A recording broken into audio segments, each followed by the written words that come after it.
Episode की शुरुआत में हम देखते हैं कि तानजीरो गैन्या को देखकर हैरान हो जाता है। तब काराकू कहता है, ये किस तरह का अटैक था?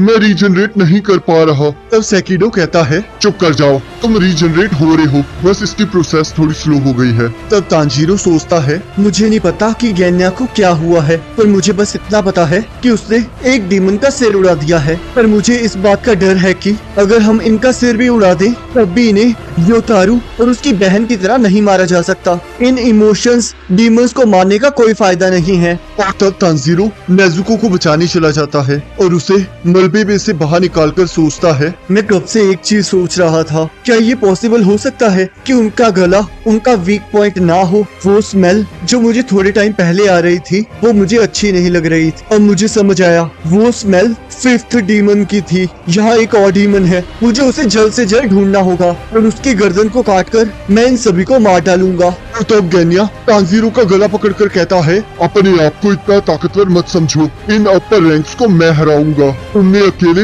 अपर रैंक 6 को नहीं हराया था, इसीलिए तुम्हें हाशिरा नहीं बनाया गया और इसीलिए मैं इन सभी को मारकर खुद हाशिरा बनूंगा। तब तानजीरो खुश होकर कहता है, अब मुझे समझ आया, तो इस मामले में मैं और नेजुको तुम्हारा पूरा साथ देंगे। यहाँ एक फिफ्थ डीमन भी है और जब तक मैं उसे ढूंढ रहा हूँ, क्या तुम मेरे लिए थोड़ा टाइम निकाल सकते हो? तब गैन्या कहता है, मैं तुम्हारी सारी चालें समझ रहा हूँ, तुम मेरा ध्यान भटकाना चाहते हो। और तब हम देखते हैं जैसे ही सेकिडो अपनी बिजली से उन दोनों पर हमला करने लगता है, तब तानजीरो गैन्या को धक्का मारकर उसे बचा लेता है और सोचता है, एंगर डीमन बहुत जल्दी रीजनरेट हो गया है और इसलिए हमें जल्दी करनी होगी। और कहता है, गैन्या मैं तुम्हें जल्दी ही बताऊंगा कि वो फिफ्थ डेमन कहाँ है, क्या तुम तब तक के लिए इस डीमन को रोक कर रखोगे? और तब वो लोग देखते हैं बाकी सारे डीमंस भी रीजनरेट हो जाते हैं और तब तानजीरो गैन्या को उसकी बहन पर हमला करने से मना करता है और तब तानजीरो फिफ्थ डीमन को ढूंढने लगता है और दूसरी तरफ गैन्या और नेजुको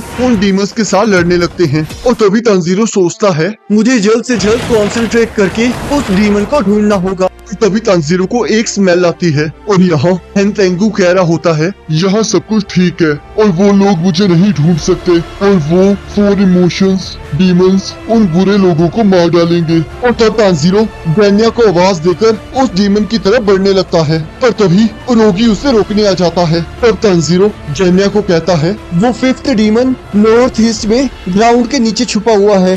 तभी सेकिडो उन पर हमला कर देता है। तब तानजीरो कहता है, तुम जाओ गैन्या, मैं इन सभी को रोक कर रखता हूँ। तब नेजुको को कहने लगता है, नेजुको गैन्या की मदद करो, उस लाइटनिंग डीमन को गैन्या के काम में दखल अंदाजी मत करने देना। और तभी कराकू अपने पंखे की मदद से तानजीरो को दूर उड़ा देता है। और तानजीरो एक पेड़ को पकड़कर सोचता है, मुझे खुद को उड़ने से रोकना होगा, मैं इस जगह से दूर नहीं जा सकता। और तब जैसे ही सेकिडो लाइटनिंग हमला करने लगता है, नेजुको उस पर हमला कर देती है। और हम देखते हैं और ज़ेत्सु नेजुको पर हमला कर देता है और यहाँ हम देखते हैं मिस हाशिरा बहुत कोशिशों के बावजूद भी ग्योको के कैद से नहीं छूट पा रहा होता। तब ग्योको कहता है, तुम इसके अंदर अपनी ब्रीथिंग टेक्निक नहीं यूज कर सकते और इसके अलावा बहुत जल्द तुम तड़प तड़प के मर जाओगे। और जोर जोर से हंसते हुए कहता है, किसी को ऐसे मरते हुए देखना कितना मजेदार है। और यहाँ नेजुको और ज़ेत्सु के भाले को बाहर निकालने की कोशिश कर रही होती है। तब ज़ेत्सु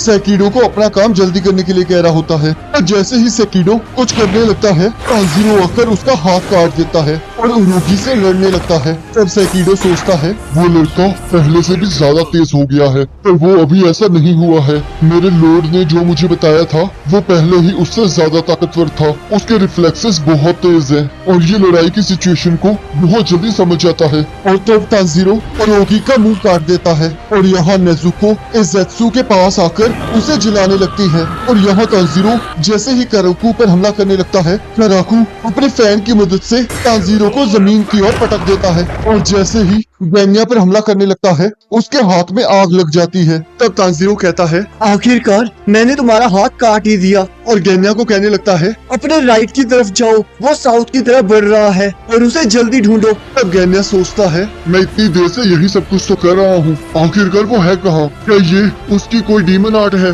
आखिरकार मैं उसे ढूंढ क्यों नहीं पा रहा हूँ? जितना लंबा ये चलता जाएगा उतना ज्यादा मैं थकता जाऊंगा।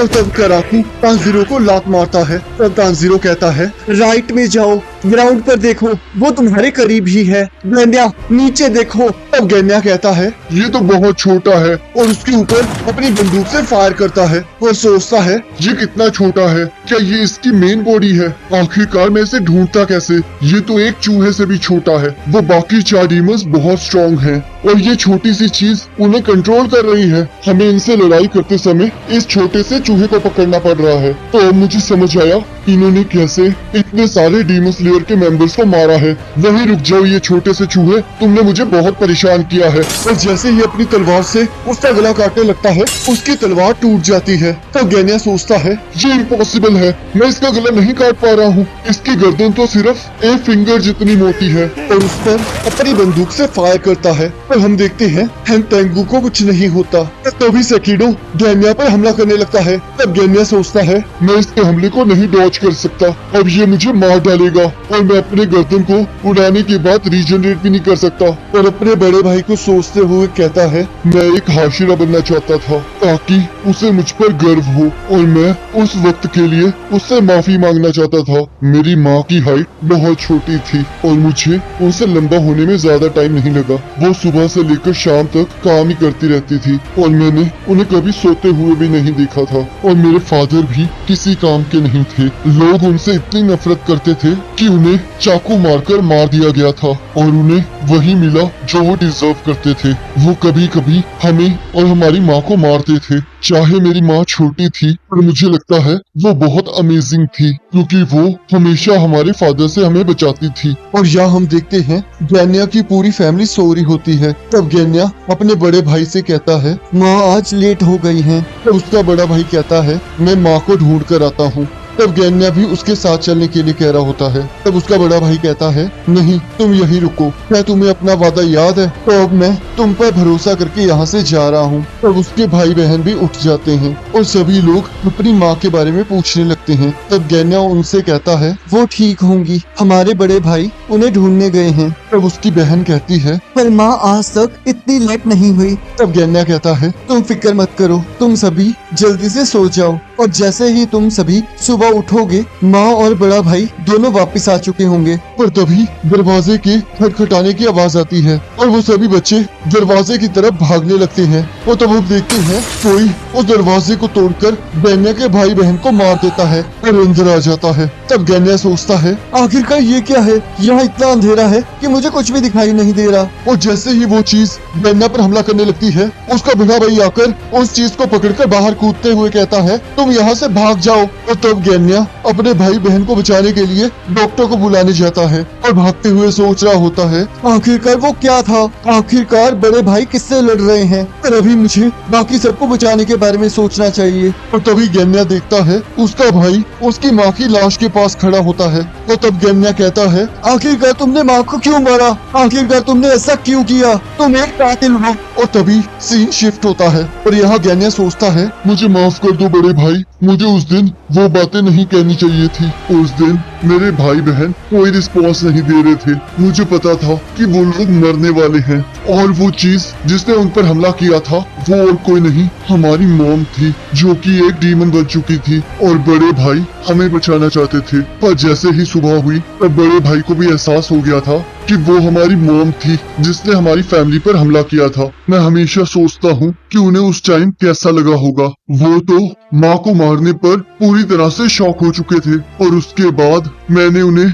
कितना भला बुरा कहा, पता नहीं उन्हें कैसा फील हुआ होगा। यहाँ तक कि हम दोनों ने प्रॉमिस किया था कि हम दोनों मिलकर अपनी फैमिली को बचाएंगे। और तब यहाँ पास्ट में गैन्या का बड़ा भाई उसे कहता है, अब जब हमारे फादर को मार दिया गया है तो हम दोनों को ही अपनी फैमिली को प्रोटेक्ट करना होगा। मुझे चाहे अब अच्छा लग रहा हो पर बिना फादर के सब लोग अकेले हो जाते हैं, तो फिर अब से हम दोनों अपनी माँ और अपने भाई बहनों को बचाएंगे। क्या तुम समझ गए? तब गैन्या कहता है, पर ये अब की बात नहीं है, हम तो पहले से ही ऐसा करते आ रहे हैं। और तब यहाँ गैन्या सोचता है, मुझे माफ कर देना मेरे बड़े भाई, मैं आपसे बिना माफी मांगे ही मरने वाला हूँ। पता नहीं कैसे मैं मरते टाइम आपका हंसता हुआ चेहरा देख पाया। मेरे बड़े भाई, मेरे पास कोई टैलेंट नहीं है, मैं तो कोई ब्रीथिंग टेक्निक भी नहीं यूज कर सकता हूँ, इसलिए मैं कभी हाशिरा नहीं बन सकता। जब तक तुम खुद हाशिरा नहीं बन जाते तब तक तुम्हारा किसी हाशिरा से मिलना बहुत मुश्किल है। मैंने बहुत मेहनत की थी पर अब ये सब कुछ बेकार हो गया है। तब उसका बड़ा भाई कहता है, तुम जैसा कचरा मेरा भाई नहीं हो सकता, तो जाओ डीमन स्लेयर को छोड़ दो। तब गन्या सोचता है, आखिरकार क्यों? मैं आपका छोटा भाई हूँ। तभी तांजीरो कहता है, गन्या इतनी जल्दी हार मत मानो। और वो सेकिरो का हाथ काटकर गन्या को बचा लेता है और कहता है, दोबारा से ट्राई करो, एक बार फिर से उसका सिर काटने की कोशिश करो, कभी हार मत मानो, तुम ये कर सकते हो, मैं तुम्हें बचाऊंगा। तुम अपना ध्यान उसका सिर काटने की ओर फोकस करो। क्या तुम हाशिरा नहीं बनना चाहते? और तभी अजेत्सु तांजीरो के पीछे से हमला कर देता है और हम देखते हैं गन्या बीच में आकर उसे बचा लेता है और कहता है, मैं उसका सिर नहीं काट सकता और तुम ये कर सकते हो, तो फिर सिर्फ अभी के लिए मैं तुम्हें ये करने दे रहा हूँ। और तब तांजीरो उस डीमन को ढूंढने के लिए वहाँ से निकल पड़ता है और गन्या अगेत्सु पर गोली चला देता है। और तब यहाँ तांजीरो सोचता है, मैं ये जरूर करूँगा। और वो हिनतेंगु को ढूंढ लेता है और सोचता है, ये बहुत छोटा है पर मैं इसे यहाँ से बचकर भागने नहीं दे सकता। और तभी तांजीरो अपनी बर्निंग स्वॉर्ड से हिनतेंगु पर हमला करने लगता है और इसी के साथ एपिसोड खत्म हो जाता है। अब गाइस, अगर आपको ये वाली वीडियो अच्छी लगी है तो इसे लाइक एंड शेयर करना ना भूलें और चैनल पर नए हो तो सब्सक्राइब कर लेना। और नेक्स्ट एपिसोड का लिंक आपकी स्क्रीन पर आ रहा होगा और उस पर क्लिक करके अगले एपिसोड को देख सकते हैं।